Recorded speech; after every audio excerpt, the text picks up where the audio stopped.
The research and national defense facilities of the Oak Ridge Reservation are vital parts of our nation's scientific community. To continue to meet these needs, parts of the reservation require cleanup from the impacts of years of energy research. The Oak Ridge Site-Specific Advisory Board is the voice of the community, providing input to the U.S. Department of Energy on its environmental cleanup of the reservation. To learn more about this important work, you're invited to attend meetings of the Oak Ridge Site-Specific Advisory Board. Thank you, everybody. Appreciate your attending. We are convened for the February Site-Specific Advisory Board meeting. And I want to go ahead and say welcome to everybody here. Remind everybody, members, please use your microphones during the meeting so your comments can be heard and captured accurately. And during the Q&A period for the public, you are welcome to make comments. However, please keep your comments until the board members have completed their comments, and you will have adequate time to ask anything you would like to ask. I want to go ahead and remind everyone that the March 9th meeting is going to focus on the fiscal year 2018 budget formulation and prioritization of projects. Okay. Okay, and I see that Sue is not here, so Dave. Good evening, everybody. I'm covering for Sue tonight as she's on an airplane coming back from Nevada. She's been out attending the Corporate True Board meeting, which is a national consortium of Sioux Canges that meet to talk about transoceanic waste management. Just a couple of things. I guess we have two new board members I'd like to welcome to the board. If you'll forgive me, I'm just going to read the bios as they were provided to me. Kennetha Eckelberg, did I come close? Kennetha? Okay. Could you raise your hand just if you... Hi, Kennetha. I'll get it right from now on. Lives in Knoxville and is a self-employed corporate regulatory compliance consultant with more than 25 years of technical and managerial experience in contract performance, emergency management, business operations, and related fields. She currently has a contract with Restoration Services, Inc. to provide safety documentation and contract management support to DOE's Transoceanic Waste Processing Center in Oak Ridge.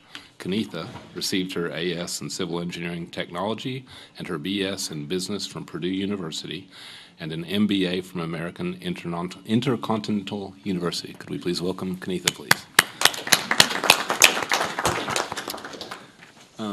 Elizabeth Ross. Could you? Thank you, Elizabeth. I got that one right. My sister's named Elizabeth, and I practiced at that. Is the Knoxville Vice President Branch Manager at ECS Central, which provides geotechnical engineering, environmental consulting, construction materials testing, and facilities engineering services. She has over 15 years of experience in the engineering and environmental consulting field, including technical applications in a variety of project types for environmental assessments, water quality monitoring, and indoor air quality assessments. Elizabeth received a BS in biology from Winthrop University in Rock Hill, South Carolina, and an MS in industrial hygiene from Montana Tech at the University of Montana in Butte, Montana. Elizabeth lives in Knoxville. Welcome, Elizabeth. Okay, thank you, Dave, and I'd like to go ahead and extend the welcome from the board. So thank you, and enjoy having you with us. So we're going to move on to comments. Just a couple. We'll start with Dave again. A couple quick comments. I guess the only real news, some news since we met last. Hey, we just had a very nice celebration over the initiation of the K-27 takedown. I don't know if any of you are able to make it, but the last of the 5 gaseous diffusion process buildings at ETTP is now coming down. We had a little ceremony out there. The sun managed to stay out until just long enough for the long arm pincher device to get up there and start pulling the building down, and now it's on its way. So once that's done, hopefully in about a year, we will be the only site in the country, there are 3 gaseous diffusion plants, to have successfully completed all of the GDP removals. So we're optimistic that we'll get that done by the end of the calendar year. We're targeting October, and it's a very, very important milestone for the EM program. My experience with these D&D projects is that you spend a lot of time working on the internal workings of the buildings. It's not very exciting because you see a lot of cars in the parking lot, but there are not a lot of workers doing things. This part's fun, and we will have some great things to show our guests this April when they come to town for the National Chairs meeting, because they'll see an active D&D, massive D&D project underway. President Obama just released the FY17 budget for the federal government, and if you dig hard enough, you can find out how much is to be spent on the EM program or how much the President proposes to spend on the EM program at Oak Ridge. For perspective, I believe last year the proposed, what they call the PresBud, the presidential budget, was right around $365 million for the EM program in Oak Ridge. This year, the proposal under the President's budget is $391 million. We, of course, would always love to see more, but that's what my boss says he wants us to plan to, and that's what we will be planning to.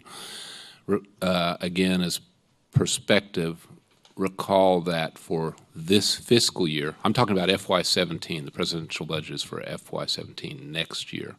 For this year, fiscal year 16, Congress elected to give us about $470 million. So we're doing pretty well. Last thing, there will be a public hearing on the Zone 1 proposed plan this month. I'm pretty sure it's February 25th, but we will get an email out to everybody and make sure we get the right date. Because we have been working that project for so long and have had so many meetings and so many discussions on it, I actually kind of expect the turnout for the meeting to be a little on the light side. But still, anybody that's interested in coming and talking to the team responsible for assembling that, including the EPA people, is welcomed and encouraged to do so. It'll take place in this room. And it'll probably be set up as an information session, much as the Outfall 200 public meeting was a couple months back. Recall that you guys have given us already your formal recommendation on this ETTP Zone 1 proposed plan. That's what you did last month. You passed out a recommendation. And that's it for me for now. Okay, thank you, Dave. Our EPA representative is Connie on the phone. Yes, I'm here, Belinda. Thank you. I don't have anything to add. I think Dave covered it pretty well. To know that they've had some discussions continuing on the EMDF activities or the Environmental Management Disposal Facility. But past that, I don't have anything else to offer. Thank you. Okay. Thanks, Connie. And Christoph, something from TDEC. At this point, I don't have any comments. Thank you. Okay. Thank you very much. Okay, the public comment period. Sophia? The public comment period is now open. Are there any members of the public who want to comment? Okay. As a Citizens Advisory Board to the Department of Energy on environmental cleanup, we want to encourage the community at large to attend and participate in our board and committee meetings. If you are unable to attend, please send in your questions and comments to the address shown. Appropriate comments and questions will be read during the public comment section of the SSAB meeting and will be given the same consideration by the board and DOE as those given in person. Meeting schedules and ways to communicate with the board can be obtained by calling 241-4583 or by visiting our website. Thank you very much. Okay, we are ready for our presentation. So Alfreda, if you would introduce our speaker, please. All right, our speaker for tonight is Dennis Mayton, and hopefully I'm pronouncing that correctly, Mayton? Yes. All right, and his bio is as follows. Dennis is the Groundwater Program Project Manager for the Oak Ridge Environmental Management Office. He has only been with DOE for 6 months, but he has over 13 years of experience managing groundwater projects for the Department of Defense. Over 10 years of that time was spent with the U.S. Army Corps of Engineers and 3 years at the Holston Army Ammunition Plant in Kingston, Tennessee, where he was the Environmental Restoration Manager. Prior to working for the U.S. government, Dennis worked as a geologist, performing environmental investigations for a contractor in Knoxville. Dennis has a Bachelor of Science degree in geology from the University of Tennessee, Knoxville. And he also served in the U.S. Air Force for 4 years. Mr. Mayton. I wanted to start again tonight. The presentation is to provide you with a status update on the groundwater strategy. First couple of slides, though, I'm just going to talk about the history of the strategy because for anyone new in the audience. Okay, the strategy, it got started back in 2013 when the Department of Energy committed additional resources towards managing the legacy groundwater challenges at the site. And during 2013, there was 6 workshops held between DOE, EPA, and TDEC with the purpose of coming together with a consensus on a path forward for dealing with the groundwater issues. During these workshops, the group discussed such items as the conceptual site model for the site. They identified the plumes on the facility. They looked at projects that could be worked on to assist to fill any data gaps for the plumes. And then they took these projects and they ranked them in an order of importance based on a hazard ranking system.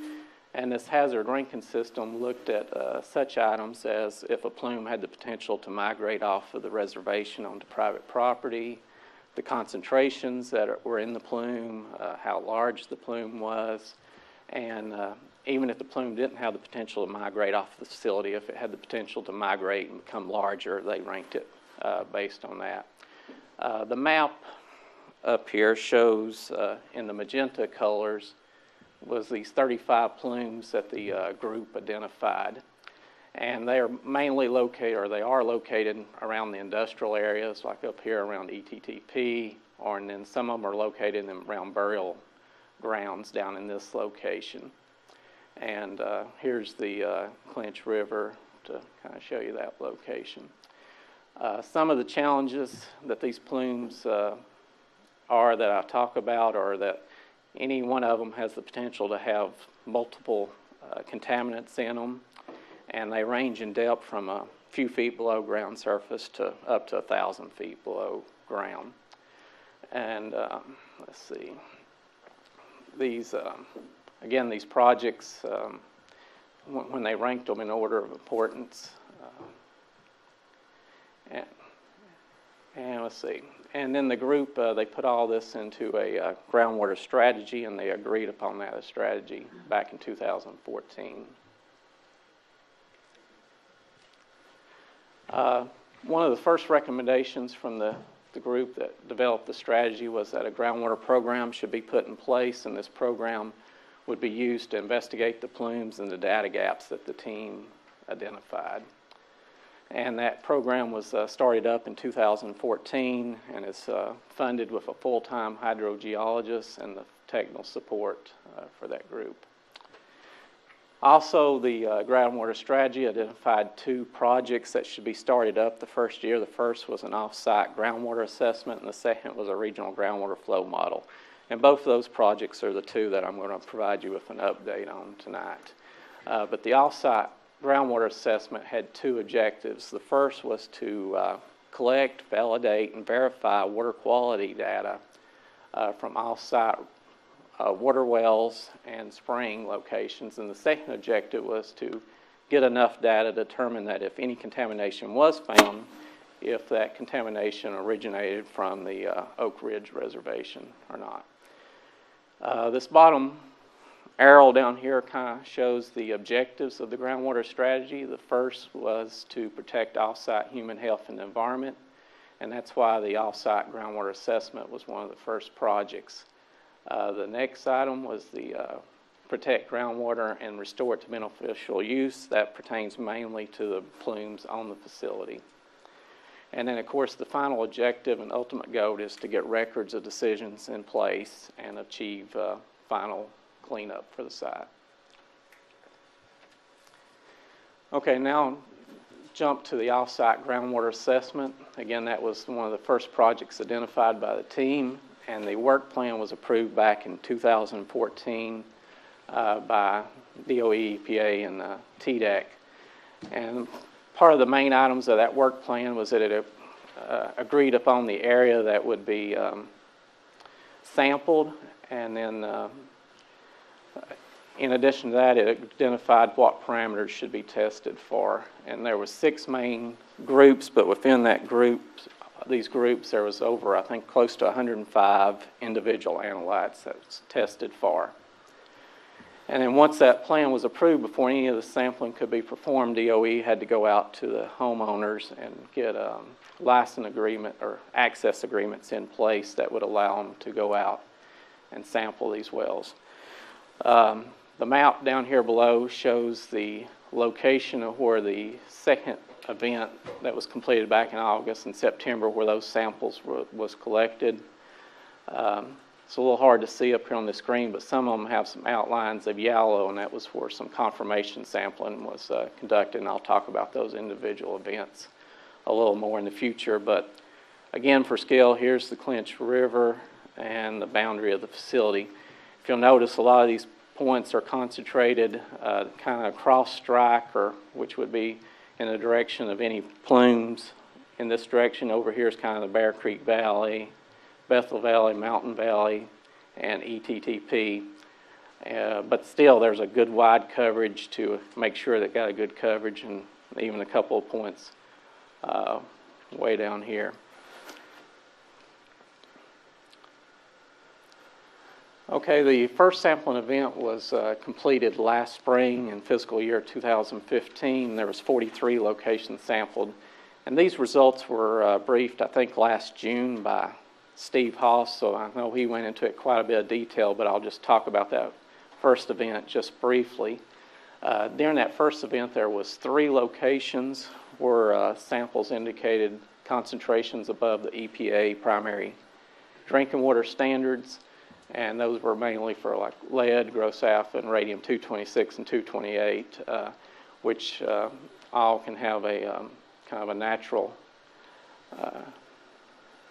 can be found in nature there. And the lead, DOE went back out, and when they did the other sampling events, they collected them with filters and unfiltered.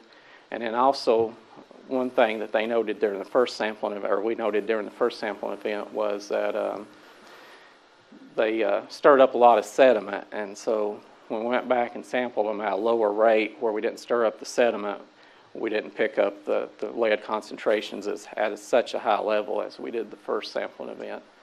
And then, of course, some of these can possibly be contributed to radon, which is naturally occurring in the East Tennessee. But again, I think Steve covered that first event quite a bit last week. But since the last briefing that was given to us, SAB, there's been 2 more sampling events. The second event occurred last August and September, and at that time there was 49 locations sampled. 34 of those locations were residential drinking water wells, and the other 15 were springs located either on private property or the right-of-way of highway.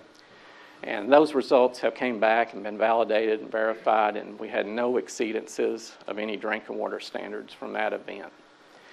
And after the second event, we shared those results with EPA and TDEC, and it came to agree on some locations to go back and collect confirmation sampling. And those were already in the work plan that we would go out and collect these additional points. And so that occurred, finished up actually last week, and there was 18 locations for that sampling event, 10 of which were water wells, and 8 locations were springs. And those results are currently at the laboratory. And up here at the head, and I'd just like to be clear, I said all groundwater sample events have been completed successfully. That's the sampling that was identified in the work plan. There may be additional sampling at some time in the future, may be needed, but based upon the current work plan, that has been completed.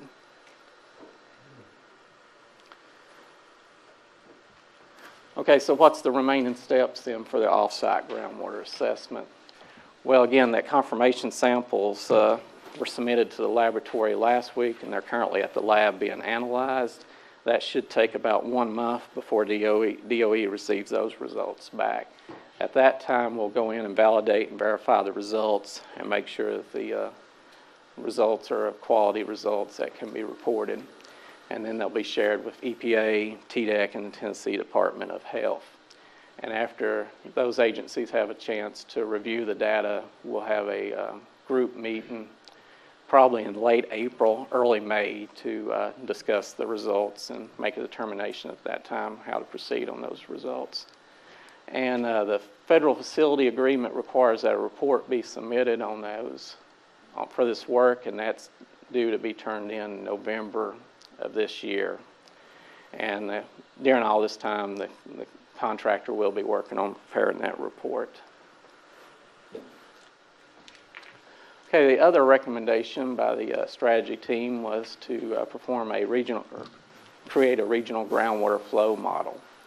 And that model is to be used to support groundwater decisions at the site, look at what-if scenarios, and by what-if I mean suppose that you have a plume near the boundary and there's a certain amount of pumping on the other side of the river. Is there a potential that that plume could be drawn under the river or not? And you also could look at data gaps and optimize investigations. By that, say there's contamination at a waste burial ground, you could use the model to look at the potential flow paths for the contamination coming out of the burial ground. Again, though, the model is just a tool for the professionals to use. You know, you always got to have someone looking at it to ensure that it's giving you some accurate results. And,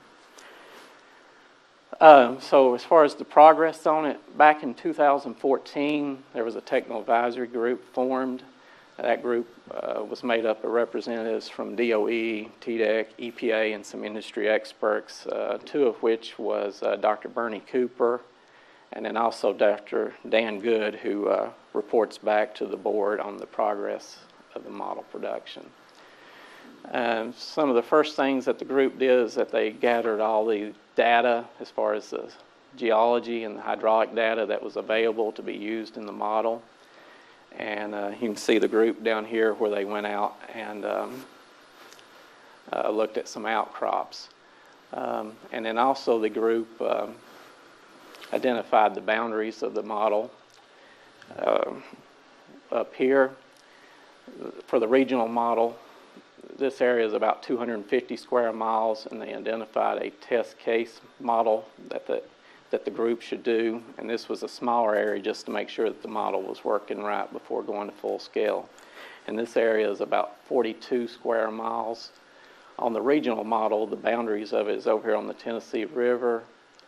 On the east side and the south side, you have the Clinch River, and then on the north side up here is the Kingston Fog. And both the regional model and the test model extended down to about mean sea level, which in the area is about 1,000 feet below ground surface. Then in 2015, the group completed the test case model, and they created the geologic framework for this model. And the geologic framework used a software called Earth Vision, which allows one to create a 3D visualization of the geology underground. It's a simple model. It's still very complex, but it doesn't try to take into effect everything. Okay, and that geologic framework has been successfully created and imported into the model. And the flow model that was chosen by the group was ModFlow USG, which is a new version of the ModFlow family of software, which was created by the USGS, and it's fairly well accepted, or it is well accepted in the modeling community. It's considered a standard. This year, the group has done some test runs of that model, and they're still working through fine-tuning that, and then there should be later in the year going to full-scale calibration of the model. And hopefully by the end of the year that they can create or they'll produce the draft report for that model. Down the bottom down here you can see the cross sections of the geological layers. There's about 34 geological layers across here. And this model allows them to come in and to add individual hydraulic data for each model. And that's it on the model there. Let me back up here. I did forget. Wanted to point out one thing back here on the water assessment I forgot to show you on this picture here. This is a group out there sampling a spring. It's Cove Day. I think that picture may have been on one of them before, but this is an interesting picture I wanted to show you. This is one location when the group had their containers out to collect all the samples. That's all the jars that they needed just for one location. So again, shows you a large suite of what we're testing for. And the group was able to collect about 3 locations a day there. And it's kind of brief there, but if anyone has any questions, I'd be glad to answer. If it's something that occurred before I showed up, maybe Dave might can help me out here since he's been around a little bit longer than me. Okay, thank you, Dennis. Any questions from the board?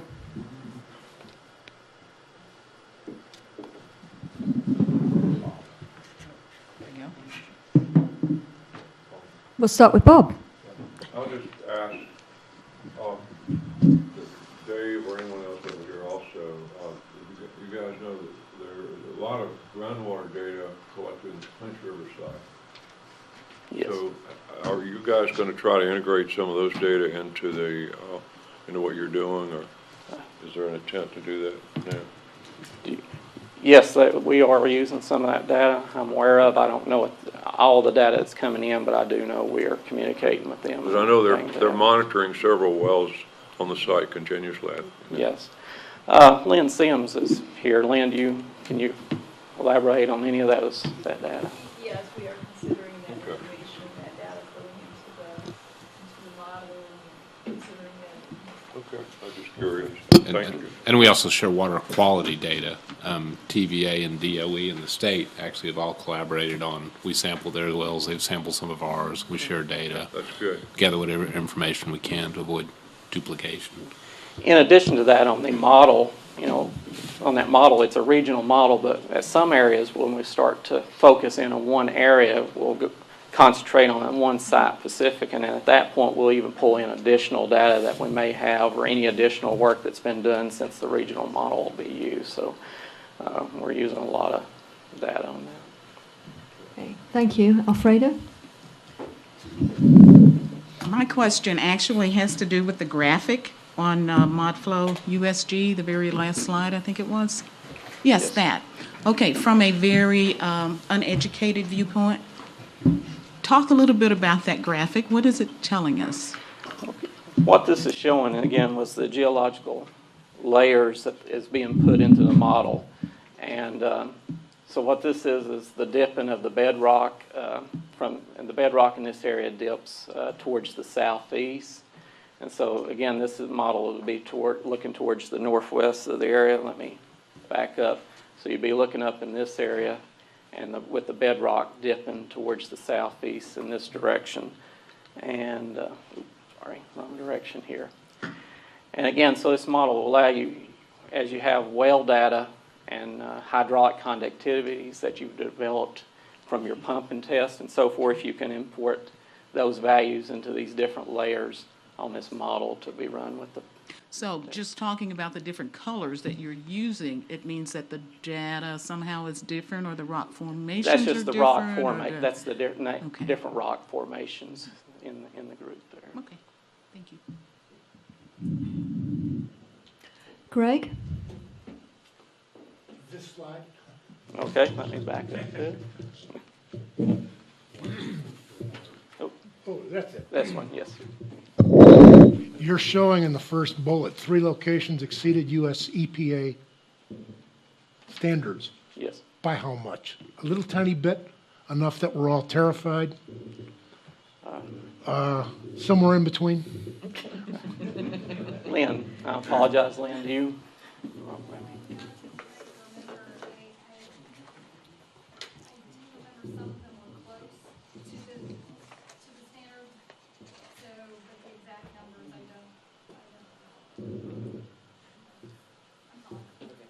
Then a follow-up to that, the second bullet, where we have 49 locations, did the second sampling include the ones that failed in the first sampling, so they passed the second time? Yes, they did. That's very nice to know. Thank you. Ed? Yeah, thanks, Dennis. Pretty good. My question may be a little bit off, but the predictive modeling that you're going to do, does it also include risk issues, like risk management of some sort? I was thinking basically for some of those results to tell me, well, this vicinity property or this well or those wells do have a X percentage probability that may be contaminated. Is that kind of a result you're going to get? No, it can be used more to just kind of predict if the plume has the potential to get to a location, is how this model is going to be currently used. Or it can be used to say, again, if someone's pumping a well, they would have a potential to pull that plume in that direction. Yeah, if I could add just a little bit to what Dennis says, although he basically has already said it. We could never rely solely on models to evaluate whether or not a given well is presents a risk to public health. Wherever we believe there's a reasonable possibility that that could be occurring, we basically have to go and sample the well to get kind of the gold standard test to know if it is or is not contaminated. But the models can be helpful.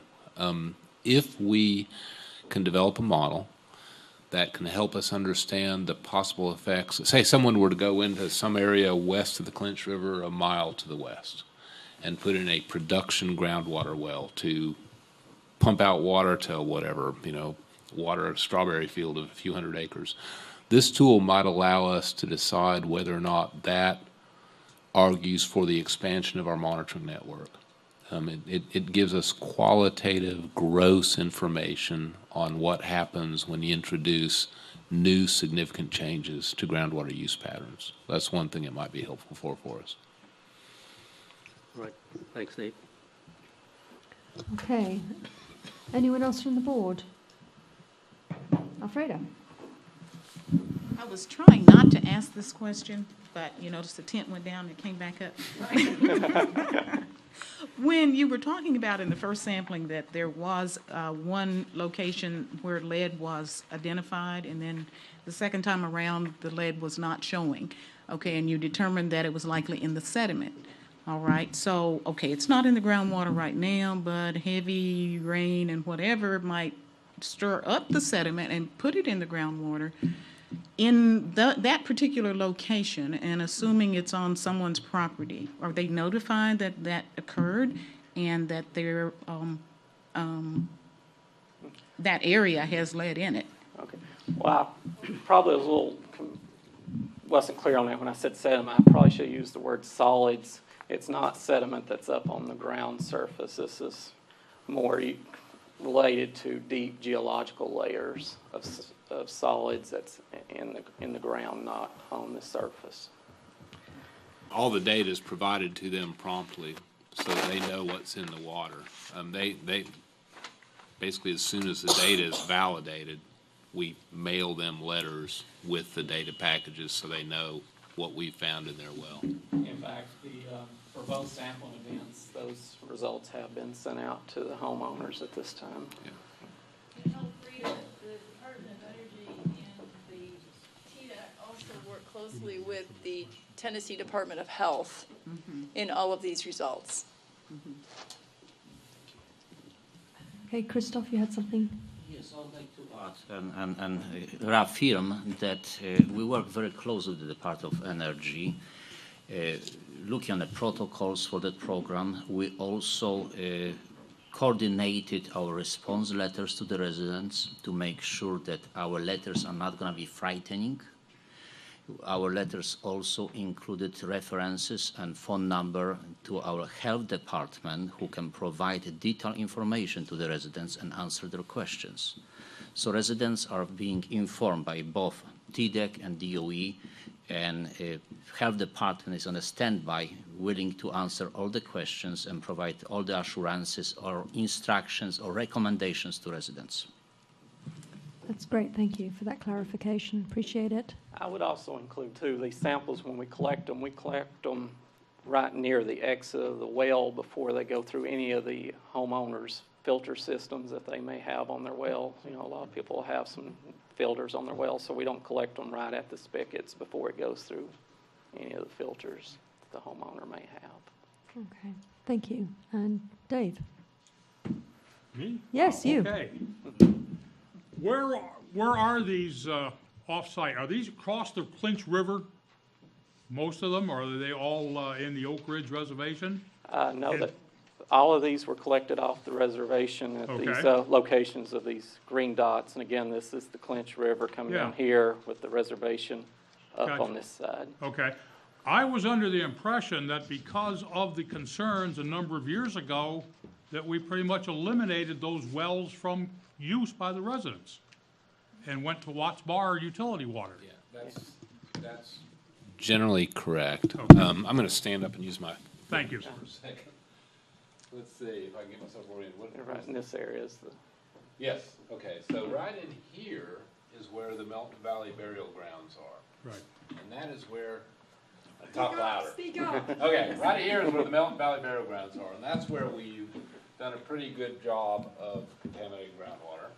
And we actually, several years ago, saw the groundwater was making it right up to the edge of the river. We had wells right there, and we actually were getting a couple of intermittent detections of contaminants on the other side of the river. So right in this area, and that's the only area where that was the case. We have basically put in, where's the interstate? Oh, there's the interstate. Between here and here, this whole area, we sometimes call it a zone of generosity because every resident in that area gets free water paid for by the Department of Energy. I'm not sure how many people it is, but it's quite a few households, and we believe that by getting from the river all the way back to the interstate, which is quite some distance, we've covered any area where there's the potential for effect. Back in these other areas, no, that's not the case. Although back in these other areas, generally people are on public water supply. But right in there, we felt it made sense to go out and just eliminate any prospect of contamination by providing water. And they get a free hookup and free water bills paid. Thank you. Okay, thank you, Dave. And Bob again.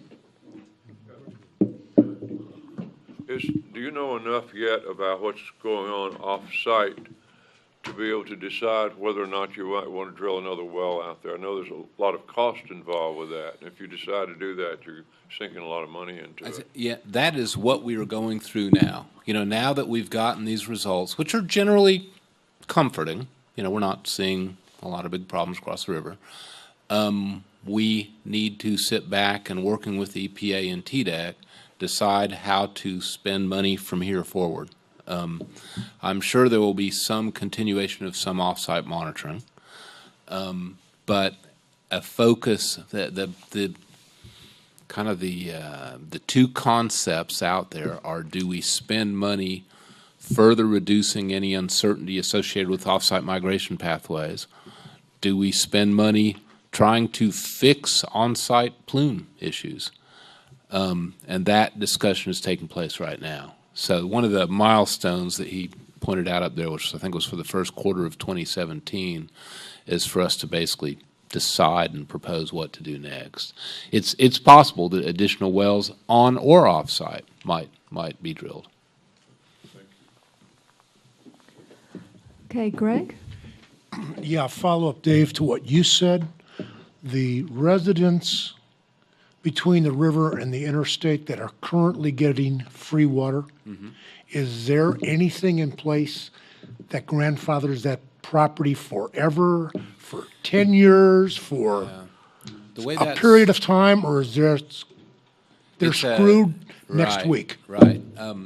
The idea was to put an arrangement in place that ensured that anyone who previously had the ability to use groundwater at no cost to provide their household would not see an increase in cost associated with this status. So what we've done is we've gone to everyone who was on a well, and we have entered into a 5-year license agreement, which says that for the next 5 years, unless basically you decide to back out of this arrangement, we will give this to you. Now, if that person sells their home to someone else, they'll enjoy that next couple, if there's a year left on the contract, they get that, but it does not get renewed. The expectation is that people who buy a new home are going to be in the business of buying water. But for the occupants who are inconvenienced by our situation, they get the free water. Well, so it's not in perpetuity. No, it's plausible that after 5 years, unlikely, but plausible that after some number of years, we will all conclude that there's no problem, no prospect of exposure to people in that area. But the reason I ask this is my understanding this was put in on the assumption that if they pumped water out of the ground, it would cause, if there was pollutants in the groundwater, it would cause it to migrate across the river. Or it could. It could. I mean, that was, the assumption was this could happen. Now, if a homeowner comes in and says, well, I've got a pump, I've got a well, and I'm going to irrigate everything and start drawing water out of the ground source.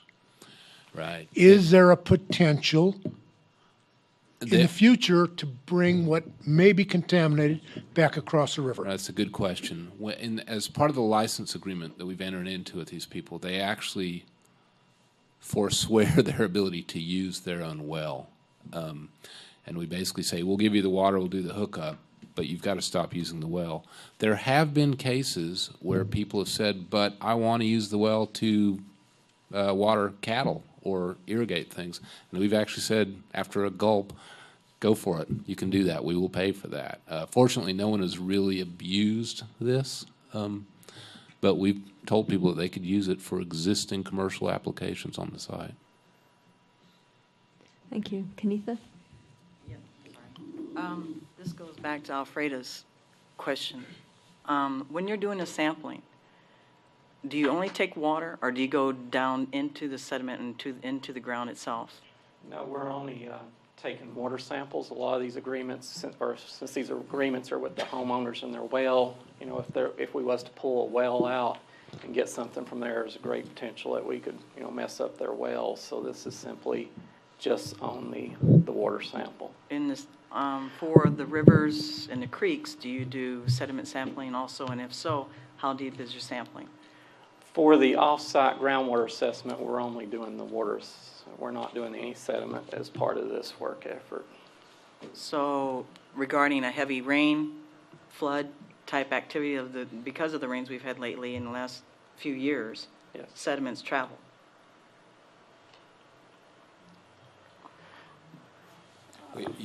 We're actually attempting to gather information on it under basically the non-distress, non-disturbed conditions. We do have general monitoring programs in place in the Clinch River to look at the mobilization of sediments and stuff, and don't see much even from the Oak Ridge side where we know we have contaminated sediments. But there hasn't been any sampling associated with the off-site sediments. We just haven't done that. I'll probably add something here. I think when you're talking about it coming from the sediment, you were talking about it actually being like the detritus that hangs at the bottom of the well. Right, and so what happens, of course, when you have a well that goes into the ground is, you're going to get very, very fine particles that will come through that are in particulate form into the well, and then they'll settle out at the bottom. And there are different sampling techniques, and you can either pull the water out, and often you'll then filter that because you're only then getting want to get the analysis of the water itself. The other option is to do low-flow sampling. So I think that's what you're saying. That's what you did the second time around. Is that correct? That's correct. Instead of turning the spigot on at the well at full flow, it was at a lower speed, and so decrease that amount of solids that came up with the water. So they're actually talking about, when they're talking about sediment, you're talking about the solids that just hang down in the bottom of the well that kind of sloughs in and then comes off the inside of the well, and it's that very fine particulate material that you wouldn't be drinking anyway.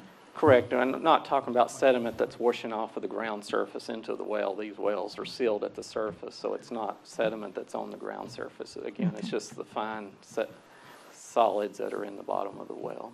Okay. Thanks.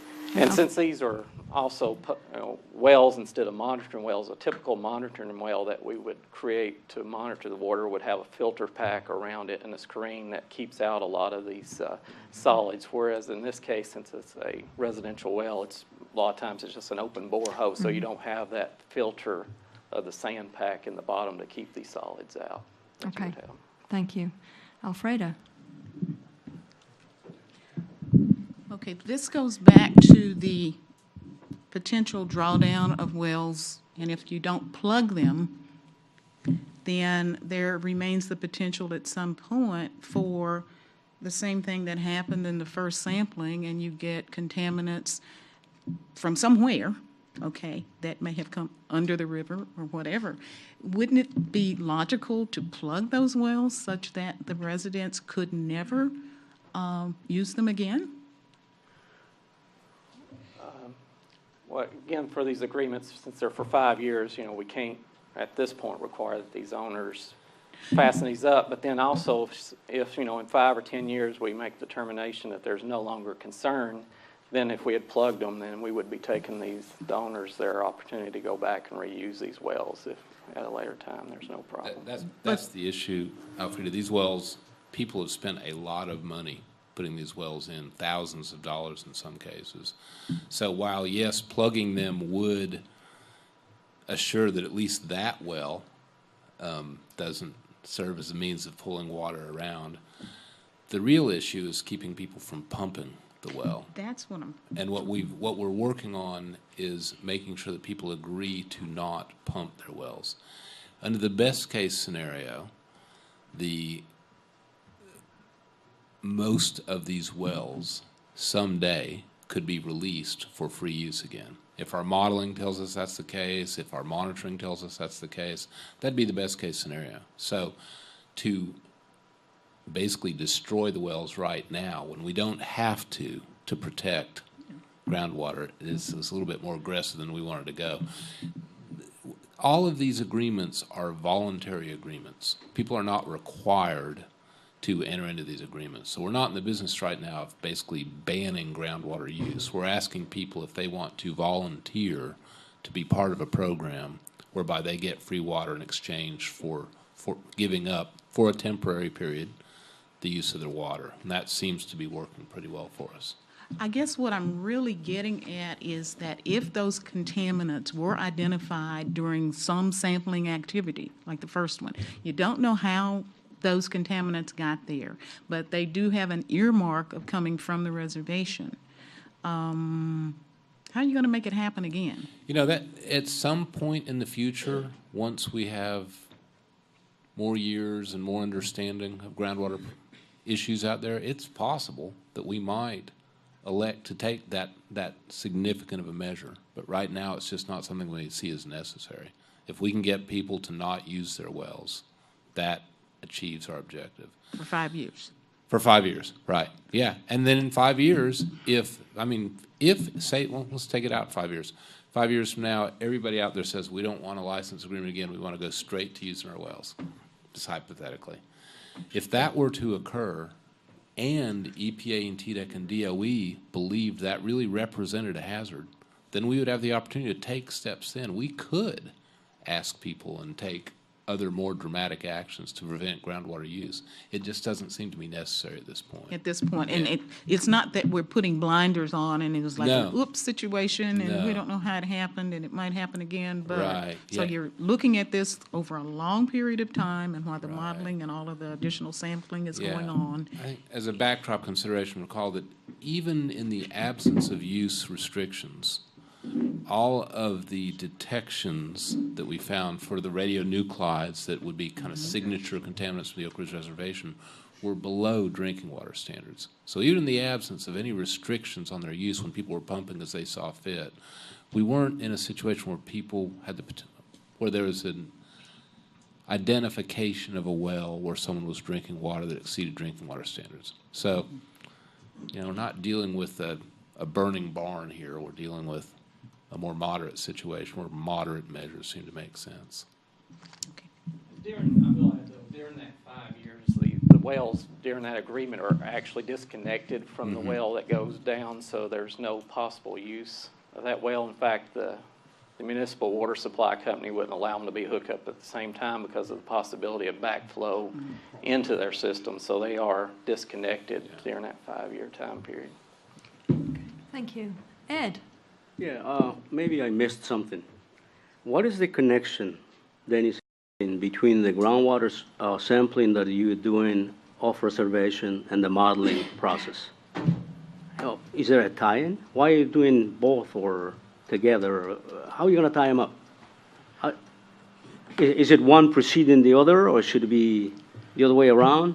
Well, they're really kind of two separate projects, but two important projects that the team identified.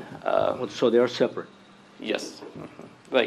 The model can be used for anything. I mean, any part of the plumes on the site, not necessarily just for use with the offset water sampling. The only thing in my mind, though, is if I'm finding contamination off reservation already, I mean, how good is the modeling? Yeah. I mean, they're complementary activities. Right. Say on the groundwater sampling, we had nailed it down a point where we saw quite a bit of concentrations, which we didn't. But if we had then you could go back and use that model to try to predict the flow path of where it possibly originated if that wasn't nailed down. Where you might want to sample next, where you might want to consider expanding your license agreements, all that type of thing. It guides your additional monitoring wells. Right. So I mean, they do work together, but they're still totally separate. But ideally, I guess we should have had the model or the modeling done before, right? That would have been a little better, maybe. I would argue that monitoring is the most appropriate first step for wells right across the river from burial grounds. So that's what we've done. I guess it's kind of a moot point now because we are where we are, and we're doing both, and they're complementary activities, and both should help us manage the potential for any off-site risks. So. Yeah, the monitoring lets us know if we have an immediate risk that needs to be addressed. Okay. Thank you, Dennis. By the way, we're really putting you through the ringer, so we appreciate you hanging in there with us. Dave has one more question. Mr. Mayton, I'm going to let you off the hook on this. This is really kind of a Mr. Adler question. Oh, great. How long have those water agreements been in force now? How many years are left in the 5 years? We should be getting close to the end. They've been put in, they're staggered over time. I don't remember when the first one was put in. Actually, I'll help him. Some of them started up in 2009 and 2010, and actually DOE here in the recent period has been going out and renewing most of those. There was about close to 32 that was put in back then.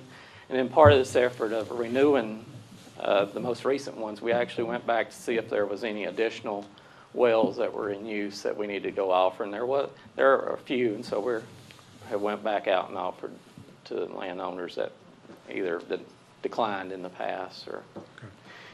I used to be the guy that did all that, but we hired Dennis. Now Dennis is the guy that does it. Okay, all right. Then I apologize. Mr. Mayton's question was for you. Actually, I've actually been spending the last month going around knocking on doors and putting hangers up. That Jones Road's a dangerous area.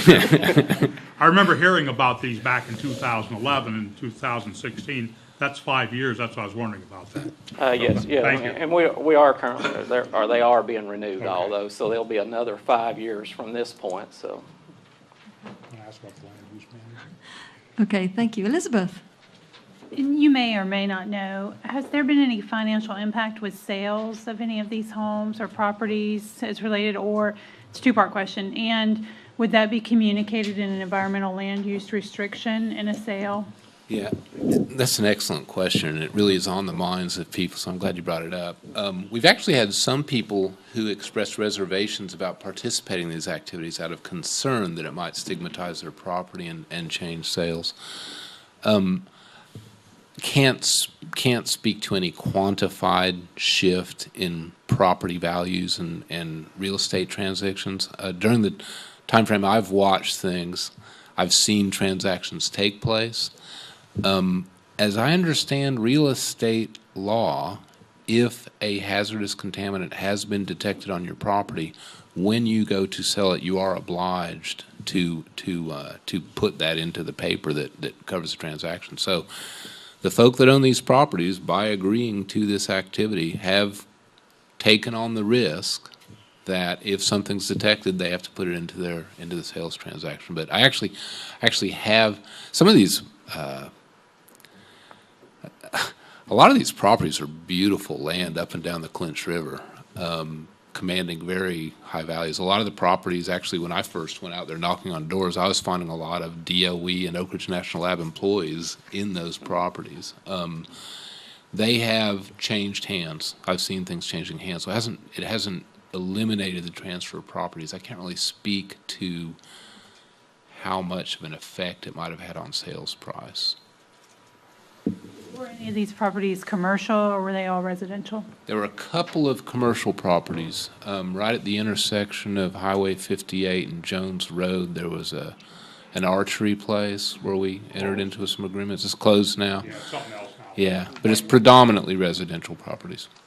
And there's a contractor, a DOE contractor, just up Jones Road a little ways. Okay, I think that does it for the board. Are there any members of the public that have any questions? Yes, if you grab the microphone.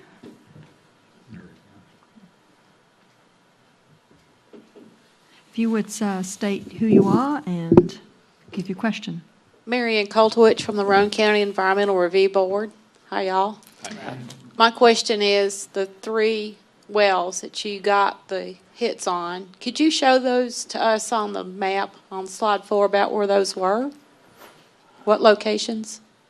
I couldn't.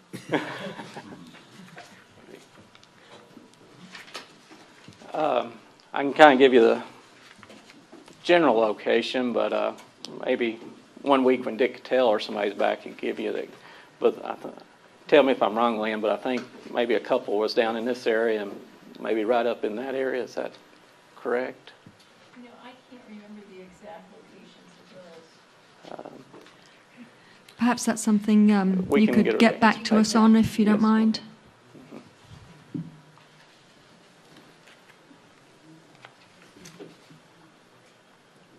Will that be okay, Mary, if he gets back with us and then we can communicate that to you? I didn't know if that was the old hound dog too. Okay. Yeah, we're probably actually precluded from telling you the precise location. It's probably, essentially private information, but we could give you regional, yeah, and we will. Okay. You're welcome. Any other members of the public have any questions? Any folks sitting behind the pillar that can't see me and I can't see them? No? Okay, we're good. All right, well, I guess that ends our presentation and question and answer period, and we sincerely appreciate you hanging in there and taking all those questions from us. You're welcome. Thank you very much.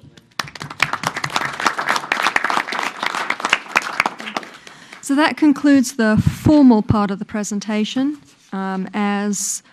As is usual, if there are any members of the public that don't wish to hang about and listen to us talk about our various business activities, please feel free to leave.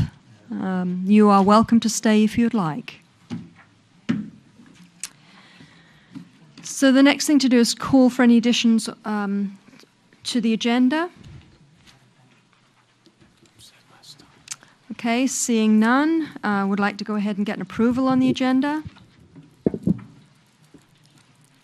So moved. Okay, all those in favor, raise your right hand. Okay, the agenda is approved. Okay, so let's go ahead, and the next thing on the agenda is to discuss motions.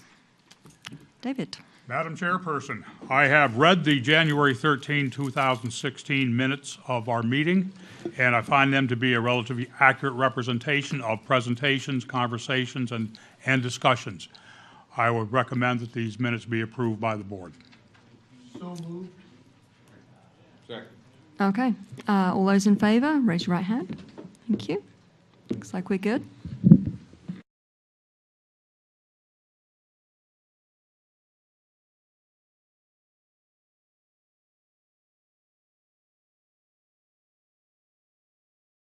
The Oak Ridge Reservation holds an important place in our nation's history, and it continues to be a vital part of our national security and scientific research community. But parts of the reservation require cleanup as a result of decades of energy research. The U.S. Department of Energy looks to the Oak Ridge Site-Specific Advisory Board as the voice of the community on environmental issues. You're welcome to attend meetings of the Oak Ridge Site-Specific Advisory Board to learn more. Call us or visit our website.